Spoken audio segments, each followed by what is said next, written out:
I don't want to get into too much telling you how to live, but I do want to say that one of the things that's really problematic for pianists is the tendon issues.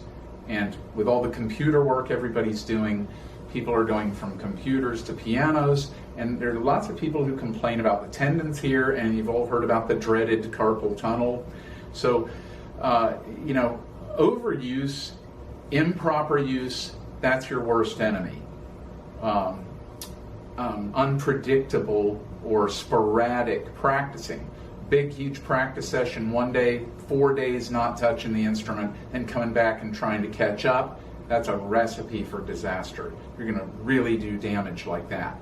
You want to be consistent, and you want to hit it every day if possible. It'd be better to do 10 minutes every day than an hour once a week, and because that's going to hurt you in the long run. When you're playing piano, you really want to think about the consistency of practice. And then there are a couple of things to think about. Sugar is a tendon irritant. So if you're eating a lot of pasta, or you like candy or ice cream or all of those things, and I do, you got to be careful, because if you're having that regularly, you are going to notice you're having tendon pain and hand pain. And again, it's one of those weird things where I've told students, I have students come in and say, well, Mark, my hand is hurting. It's just, I'm trying that new exercise you gave me, and my arm's hurting and my wrist is hurting here. And the first question I always ask is, do you eat a lot of candy, or do you like a lot of ice cream? And either one, they'll say, well, I actually do eat a lot of candy.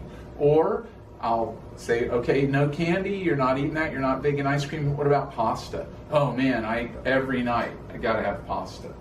There it is. So just as an experiment, I'll ask them, go 2 weeks without pasta, and then bring it back and let's see what happens. And every single time, they've come back and said, no pain. And they've been able to excel and keep going.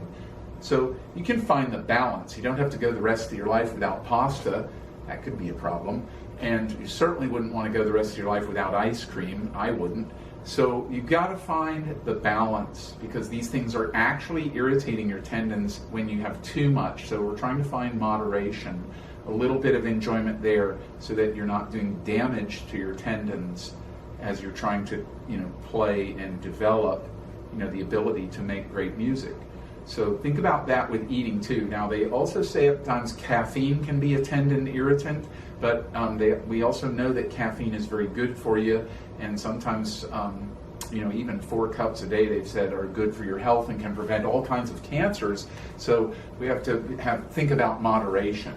If you're drinking a pot of coffee back to back, you're probably going to have some tendon problems. But if you're having 2, 3, 4 cups a day and it's spread out over the day, we're not going to be able to say that's an issue.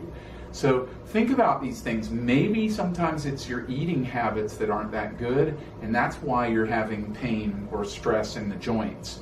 And sometimes the overall exercise, all this, if the end result is that you start making music and you start having more freedom at the instrument, then it's worth whatever you'll give up.